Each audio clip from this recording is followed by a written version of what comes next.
ಈ ಒಂದು 50-50 ಅನುಪಾತದಲ್ಲಿ ಸಿದ್ದರಾಮಯ್ಯನವರ ಶ್ರೀಮತಿಗೆ ಕೊಡಬೇಕು ಅಂತಕ್ಕಂಥ ಯಾವುದೇ ಪ್ರೊಸೀಡಿಂಗ್ಸ್ ಮೂಡಾ ಮೀಟಿಂಗ್ ಅಲ್ಲಿ ಆಗಿಲ್ಲ. ಕೆಲವು ಅಧಿಕಾರಿಗಳು ತಮ್ಮ ಅಧಿಕಾರವನ್ನು ದುರುಪಯೋಗ ಪಡಿಸಿಕೊಂಡು ಸಿದ್ದರಾಮಯ್ಯನವರ ಕುಟುಂಬಕ್ಕೆ ಖುಷಿ ಪಡಿಸಬೇಕು ಅನ್ನುವ ಕಾರಣದಿಂದ ಅಕ್ರಮವಾಗಿ ಮಾಡಿರ್ತಕ್ಕಂಥದ್ದು. ಸೊ ನಮ್ಮ ಮೂಲಭೂತ ಪ್ರಶ್ನೆ ಮೊನ್ನೆ ಮುಖ್ಯಮಂತ್ರಿಗಳು ಕೇಳಿರ್ತಕ್ಕಂಥದ್ದು, ಬಿಜೆಪಿ ಸರ್ಕಾರ ಇದ್ದಾಗ ಅಕ್ರಮ ಆಗಿದೆ ಅಂತ ಹೇಳಿ ಅದು ಸಕ್ರಮ ಆಗೋದಕ್ಕೆ ಸಾಧ್ಯನಾ? ಇವೆಲ್ಲವೂ ಕೂಡ ಮುಖ್ಯಮಂತ್ರಿ ಪ್ರಶ್ನೆ ಮಾಡಬೇಕು ಅಂತ ಹೇಳಿ ಸದನದಲ್ಲಿ ನಿಲುವಳಿ ಸೂಚನೆ ಮಂಡನೆ ಮಾಡಬೇಕು ಅಂತ ನಾವು ತೀರ್ಮಾನ ಮಾಡಿದ್ರೆ ಏನ್ ಮಾಡ್ತಾರೆ ಮುಖ್ಯಮಂತ್ರಿಗಳು? ಅಧಿವೇಶನ ಜುಲೈ 16ನೇ ತಾರೀಕು ಶುರುವಾಗಬೇಕು ಅಂದ್ರೆ ಜುಲೈ 15ನೇ ತಾರೀಕು ಒನ್ ಮ್ಯಾನ್ ಕಮಿಷನ್ ಅನ್ನ ಕಾನ್ಸ್ಟಿಟ್ಯೂಟ್ ಮಾಡ್ತಾರೆ. ರಿಟೈರ್ಡ್ ಹೈಕೋರ್ಟ್ ಜಡ್ಜ್ ಇಂದ one man enquiry commission constitute ಆಗ್ತದೆ. ನಮಗೆ ಅನಿಸ್ತು, ಅರೆ ಸದನದಲ್ಲಿ ನಾವು ನಿಲುವಳಿ ಸೂಚನೆ ಮಂಡನೆ ಮಾಡಬೇಕು, ಮೂಡಾ ಬಗ್ಗೆ ಚರ್ಚೆ ಮಾಡಬೇಕು, ಯಾವ ಬಡವರಿಗೆ ಅನ್ಯಾಯ ಆಗಿದೆ ಅವ್ರಿಗೆ ನ್ಯಾಯ ಕೊಡಿಸಬೇಕು ಅಂತ ಹೇಳಿ ನಾವು ಆಲೋಚನೆ ಮಾಡಿದ್ರೆ ರಾಜ್ಯದ ಕಾನೂನು ಸಚಿವರು ಹೇಳ್ತಾರೆ ಸದನದಲ್ಲಿ, ಈಗಾಗಲೇ ನಾವು ಒನ್ ಮ್ಯಾನ್ ಎನ್ಕ್ವೈರಿ ಕಮಿಷನ್ ಅನ್ನ ಕಾನ್ಸ್ಟಿಟ್ಯೂಟ್ ಮಾಡಿದ್ದೇವೆ, ಮೂಡಾ ಬಗ್ಗೆ ಚರ್ಚೆ ಮಾಡೋದಕ್ಕೆ ನಮಗೆ ಅವಕಾಶ ಇಲ್ಲ. ಯಾವಾಗ ಕಾನೂನು ಸಚಿವರ ಬಾಯಲ್ಲಿ ಮಾತು ಬಂತು ಆವಾಗಲೇ ನಮ್ಗೆ ಅರ್ಥ ಆಯಿತು, ಎಲ್ಲೋ ಒಂದ್ ಕಡೆ ಮುಖ್ಯಮಂತ್ರಿಗಳು ತಮ್ಮ ತಪ್ಪಿನ ಅರಿವು ಆಗಿದೆ. ಸಿದ್ದರಾಮಯ್ಯನವರಿಗೆ ತಮ್ಮ ತಪ್ಪಿನ ಅರಿವಾಗೇನೆ ಒನ್ ಮ್ಯಾನ್ ಎನ್ಕ್ವೈರಿ ಕಮಿಷನ್ ಸ್ಥಾಪನೆ ಮಾಡಿದ್ದಾರೆ, ಕಾನ್ಸ್ಟಿಟ್ಯೂಟ್ ಮಾಡಿದ್ದಾರೆ.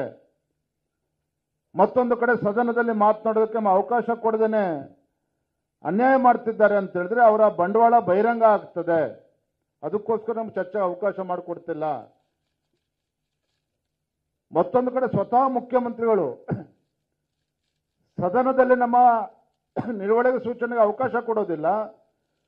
ಸದನ ನಡೀತಾ ಇರತಕ್ಕಂಥ ಸಂದರ್ಭದಲ್ಲಿ 2 ಗಂಟೆಗಳ ಕಾಲ ಪ್ರೆಸ್ ಮೀಟ್ ಮಾಡ್ತಾರೆ.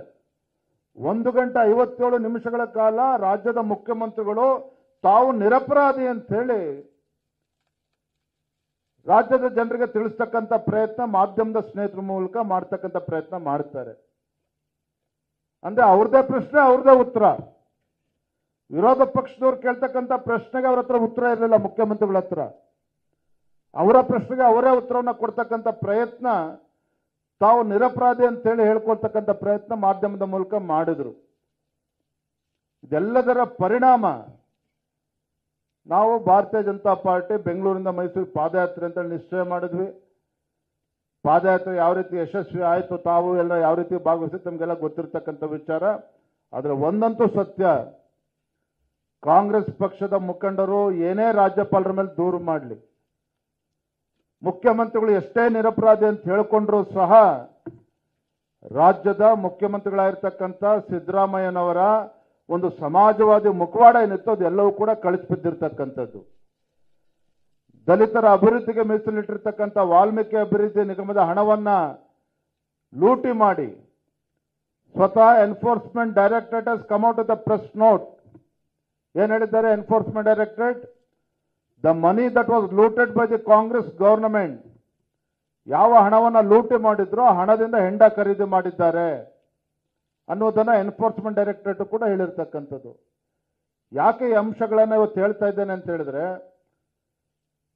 ಈ ನಾಡಿನಲ್ಲಿರ್ತಕ್ಕಂಥ ದಲಿತರ ಹೆಸರು ಹೇಳಿಕೊಂಡು ರಾಜ್ಯದ ಅಧಿಕಾರದ ಚುಕ್ಕಾಣಿ ಹಿಡಿದಿರ್ತಕ್ಕಂಥ ಕಾಂಗ್ರೆಸ್ ಸರ್ಕಾರ ಒಂದು ಕಡೆ ಭ್ರಷ್ಟಾಚಾರದಲ್ಲಿ ಮುಳುಗಿರ್ತಕ್ಕಂಥದ್ದು, ಮತ್ತೊಂದು ಕಡೆ ವಿರೋಧ ಪಕ್ಷದವರ ಬಾಯಿ ಮುಚ್ಚಿಸ್ತಕ್ಕಂಥ ಒಂದು ಪ್ರಯತ್ನ ಮಾಡ್ತಾ ಇದ್ದಾರೆ. ನಾನು ಸವಾಲು ಹಾಕಿದ್ದೆ ನೇರವಾಗಿ ರಾಜ್ಯದ ಮುಖ್ಯಮಂತ್ರಿಗಳಿಗೆ, ವಿರೋಧ ಪಕ್ಷಗಳಿಗೆ ಗೊಡ್ಡ ಬೆದರಿಕೆ ಹಾಕುವ ಮುಖೇನ ನಮ್ಮ ಬಾಯಿ ಮುಚ್ಚಿಸಬಹುದು ಅಂತಕ್ಕಂಥ ಭ್ರಮೆ ನಿಮ್ಮಲ್ಲಿ ಏನಾರು ಇದ್ರೆ ಅದು ಸಾಧ್ಯ ಇಲ್ಲ.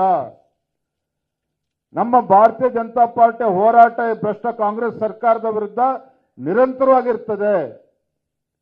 ನಿಮ್ಮ ಯಾವುದೇ ಒಂದು ಷಡ್ಯಂತ್ರಗಳಿಗೆ ನಾವು ಬಗ್ಗತಕ್ಕಂಥ ಪ್ರಶ್ನೆನೇ ಇಲ್ಲ, ನಾವು ಕುಗ್ತಕ್ಕಂಥ ಪ್ರಶ್ನೆನೇ ಇಲ್ಲ ಅನ್ನೋ ಮಾತನ್ನ ನೇರವಾಗಿ ನಾನು ರಾಜ್ಯದ ಅಧ್ಯಕ್ಷನಾಗಿ ರಾಜ್ಯದ ಮುಖ್ಯಮಂತ್ರಿಗಳು ಹೇಳಿದ್ದೇನೆ.